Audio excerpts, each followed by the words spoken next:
Bismillahirrahmanirrahim. Assalamualaikum warahmatullahi wabarakatuh. Selamat pagi. Mudah-mudahan kita semua dalam kondisi sehat walafiat.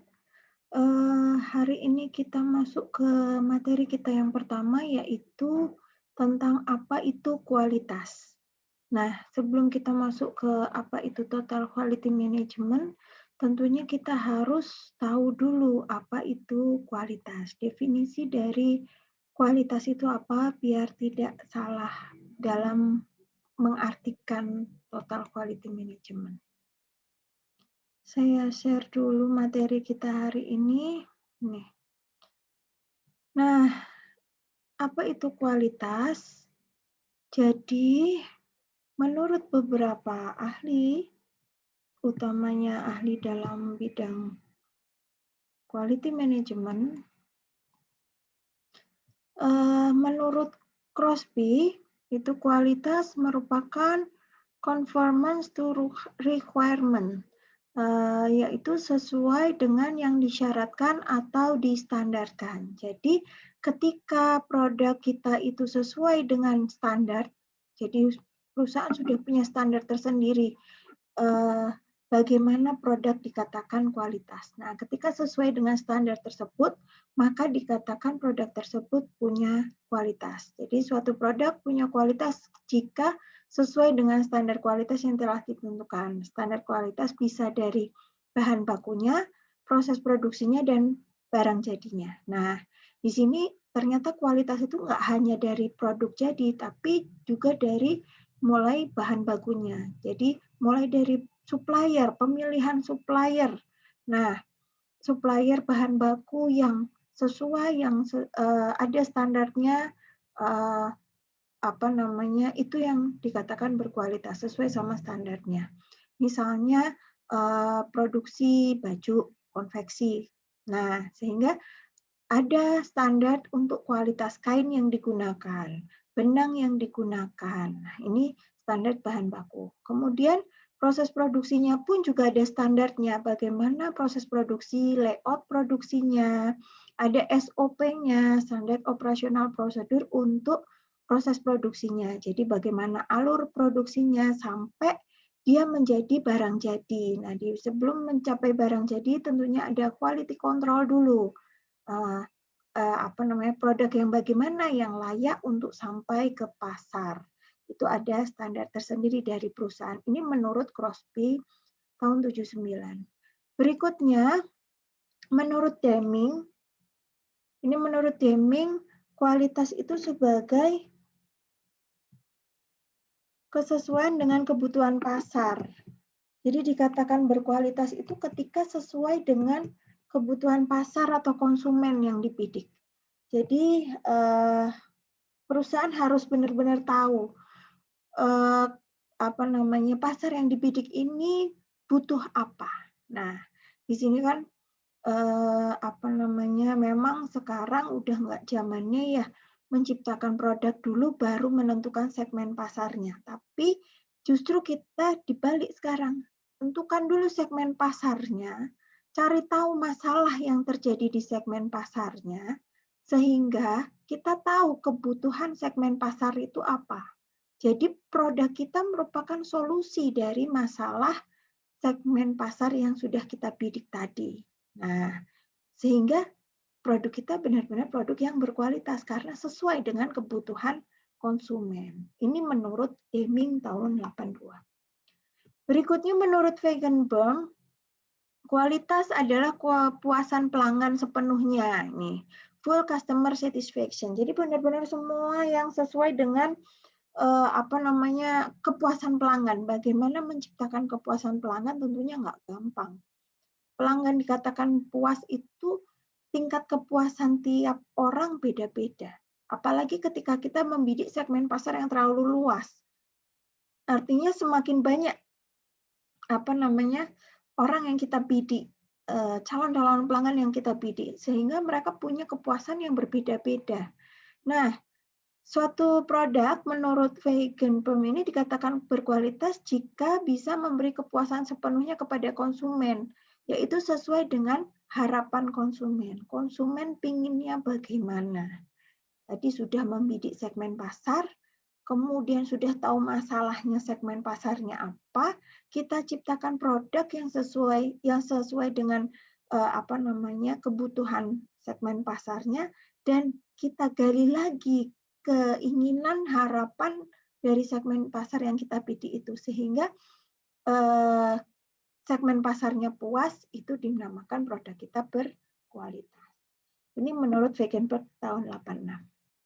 Berikutnya, menurut Juran nih tahun 93, kualitas adalah kecocokan penggunaan produk, fitness for use, untuk memenuhi kebutuhan dan kepuasan pelanggan. Jadi ketika produk itu benar-benar sesuai dengan kebutuhan dan membuat puas pelanggan, itu dikatakan produk itu berkualitas. Nah, kecocokan penggunaan itu bisa berdasarkan 5 ciri utama. Yang pertama yaitu dari teknologi. Nah, biasanya teknologi ini berkaitan sama kekuatan dan daya tahan dari produk tersebut. Misalnya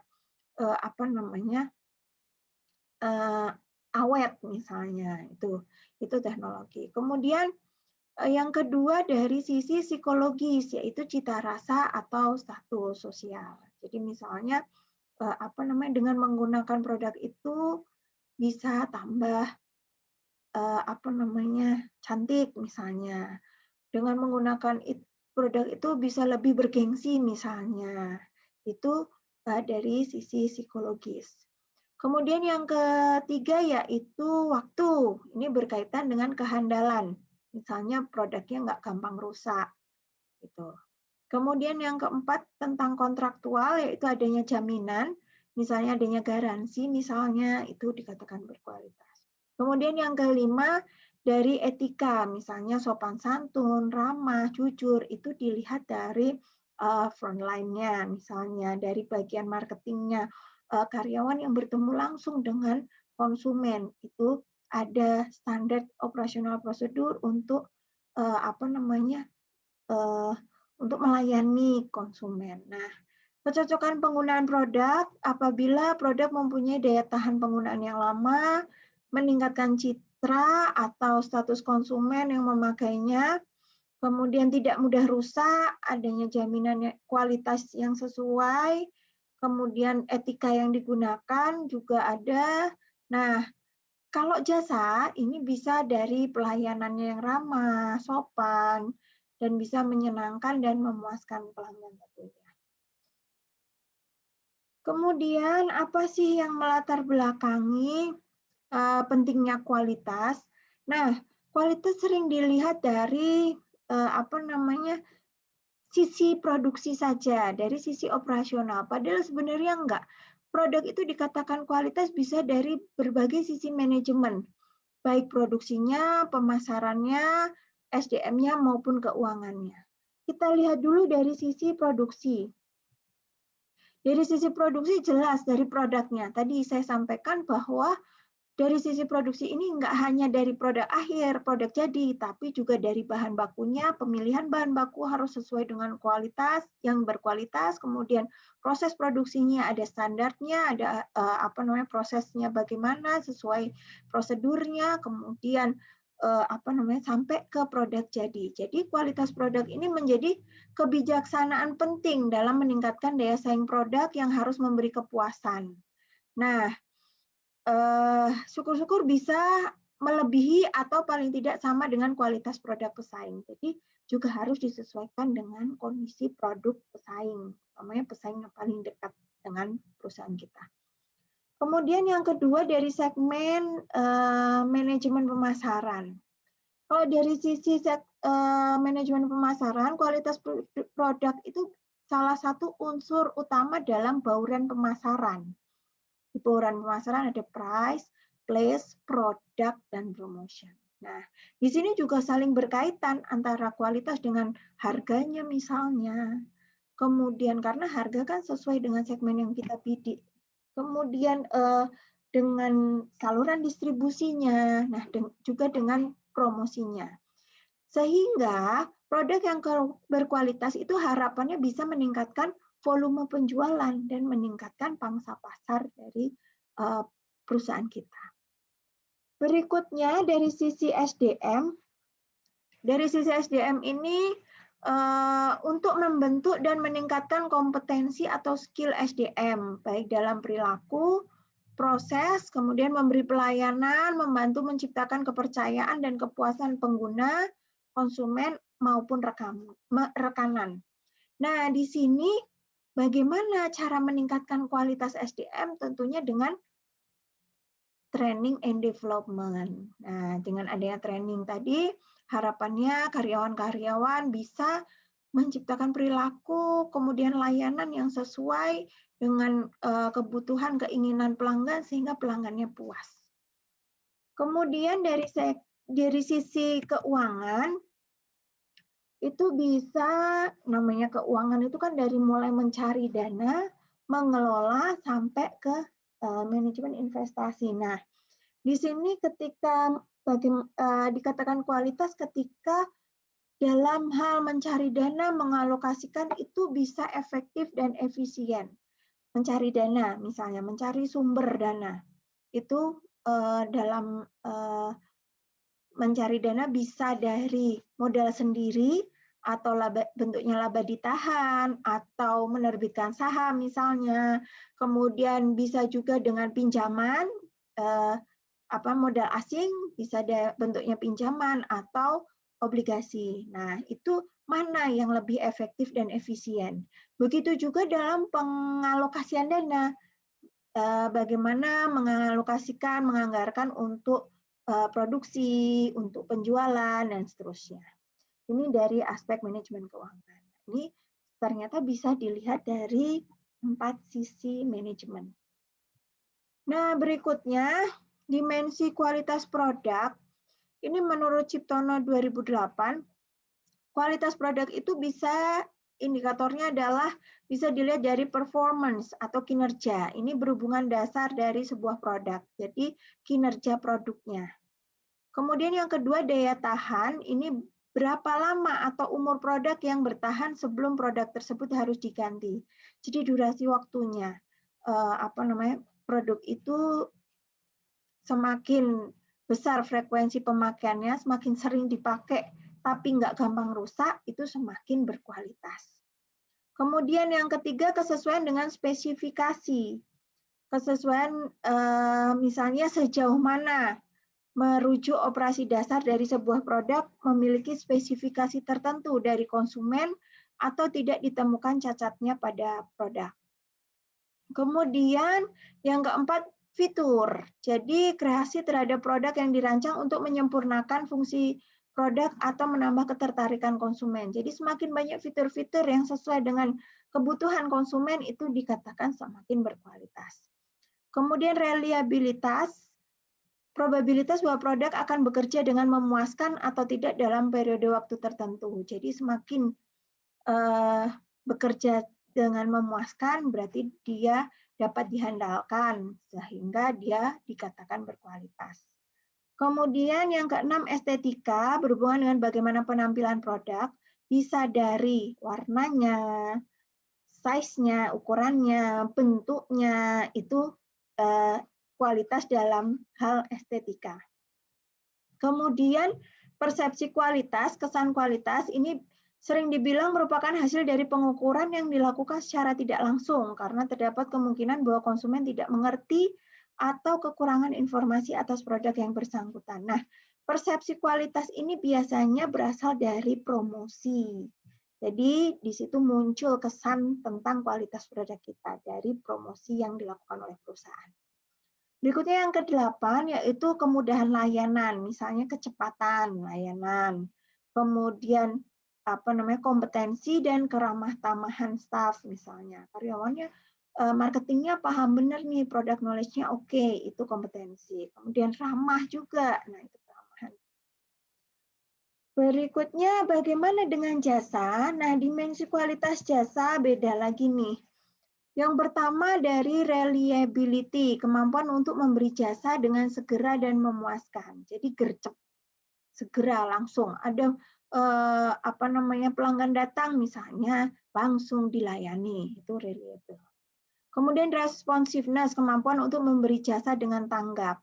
Jadi pelanggan datang langsung dilayani, habis ini sesuai dengan prosesnya.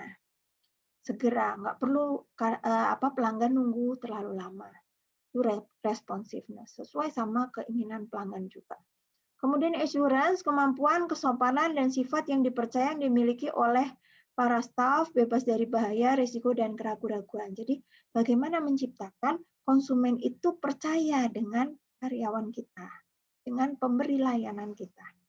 Kemudian empati, kemudahan dalam melakukan hubungan komunikasi yang baik, dan memahami kebutuhan pelanggan. Jadi misalnya menciptakan komunikasi yang baik dengan pelanggan. Meskipun pelanggan sudah sedang tidak di tempat kita, misalnya tempat usaha kita, misalnya bisa via WA, tanya kabar misalnya, dan seterusnya, itu empati maksudnya.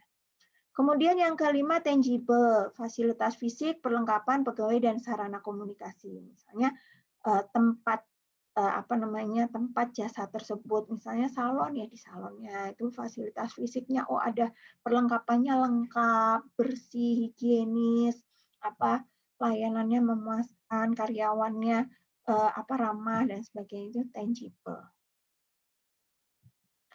Kemudian perspektif kualitas ini menurut Garvin ada 5, bisa transcendental approach, kemudian yang kedua product based approach atau pendekatan berdasar produk, kemudian user based approach atau pendekatan berdasar pengguna, kemudian yang keempat manufacturing based approach, pendekatan berdasar manufaktur, kemudian yang kelima value based approach atau pendekatan berdasar nilai. Nah, apa itu transcendental approach?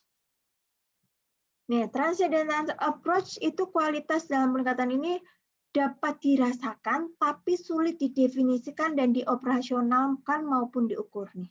Bisa dirasakan tapi nggak bisa didefinisikan, susah diungkapkan dengan kata-kata. Nah, perspektif ini biasanya dalam seni musik, seni tari, drama, seni rupa, itu karena bisa dirasakan tapi susah untuk didefinisikan. Misalnya untuk produk dan jasa pelayanan, misalnya dalam promosi bisa menggunakan pernyataan seperti kelembutan dan kehalusan kulit untuk produk sabun mandi misalnya, kecantikan wajah untuk produk-produk kecantikan atau kosmetik misalnya. Kemudian tempat berbelanja yang nyaman, bisa mall, department store, kemudian supermarket misalnya. Kemudian definisi ini sangat sulit untuk dijadikan dasar perencanaan dalam manajemen kualitas, karena tadi nggak bisa didefinisikan, susah. Nah, contoh lagi misalnya promosi iPod. Pada promosi tersebut dikatakan bahwa kualitas suaranya sangat istimewa sehingga nyaman didengar. Nah, suara yang istimewa itu bagaimana? Kualitas suara yang istimewa itu bagaimana gitu. Itu bisa dirasakan tapi susah didefinisikan. Berikutnya yang kedua itu product based approach. Ini kualitas dalam pendekatan ini adalah suatu karakteristik atau atribut yang bisa diukur. Nah, beda sama yang tadi ya. Ini bisa diukur karena perbedaan kualitas mencerminkan adanya perbedaan atribut yang dimiliki produk secara objektif. Nah, pendekatan ini menjelaskan perbedaan dalam selera dan preferensi individu. Jadi sesuai dengan selera dan preferensinya konsumen utamanya. Contohnya untuk motor Harley Davidson. Nah, ini dia punya citra yang gagah, eksklusif, terkesan mewah. Nah, ini dikatakan berkualitas. Nah, tapi kalau dibandingkan dengan motor misalnya, motor Matic misalnya buatan Jepang, bisa jadi tergantung selera konsumen, karena konsumen yang suka motor yang mewah, yang besar, kemudian eksklusif, itu pasti lebih memilih Harley Davidson. Tapi ketika konsumen itu suka yang simple, kemudian irit, kemudian bisa dipakai kapanpun, nah, itu bisa jadi dia lebih memilih yang tadi motor Matic tadi. Nah, ini sesuai dengan citra tampilan produk dan sesuai dengan selera konsumennya. Kemudian yang ketiga, user based approach. Ini kualitas dalam pendekatan ini didasarkan pada pemikiran bahwa kualitas tergantung pada orang yang memandangnya, tergantung produk yang paling memuaskan preferensi seseorang atau cocok dengan selera. Nah, pandangan ini subjektif karena tiap konsumen pasti punya keinginan yang berbeda-beda. Nah, sehingga kualitas bagi seseorang adalah kepuasan maksimum yang dapat dirasakan. Misalnya, orang Jepang akan merasa nyaman menggunakan smartwatch buatan lokal daripada menggunakan buatan luar negeri. Nah, ini kualitas dianggap bagus tergantung dari selera masing-masing. Kemudian yang keempat, manufacturing based approach. Ini kualitas dalam pendekatan ini bersifat supply based atau dari sudut pandang produsen yang mendefinisikan kualitas sebagai sesuatu yang sesuai dengan persyaratannya. Jadi ada conformance quality-nya dan prosedur-prosedurnya. Nah, pendekatan ini berfokus pada kesesuaian spesifik yang ditetapkan perusahaan secara internal. Jadi ada SOP-nya misalnya.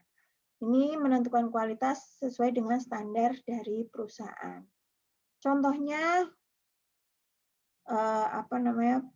standar-standar dalam proses produksi misalnya. Ini manufacturing based approach. Kemudian yang kelima, value based approach. Kualitas dalam pendekatan ini memandang kualitas dari segi nilai atau harga. Kualitas didefinisikan sebagai affordable excellence. Oleh karena itu, kualitas dalam pendekatan ini bersifat relatif, sehingga produk yang memiliki kualitas paling tinggi belum tentu produk yang paling bernilai. Produk yang paling bernilai adalah produk yang paling tepat dibeli, paling banyak dibeli. Misalnya, bagi pengendara motor, pendapatan rata-rata bensin premium lebih bernilai daripada Pertamax. Karena sama-sama dapat menjalankan fungsi motor, namun harganya lebih murah. Nah, ini value based approach berdasar nilainya. Worth it bahasanya biasa. Itu saja dari saya.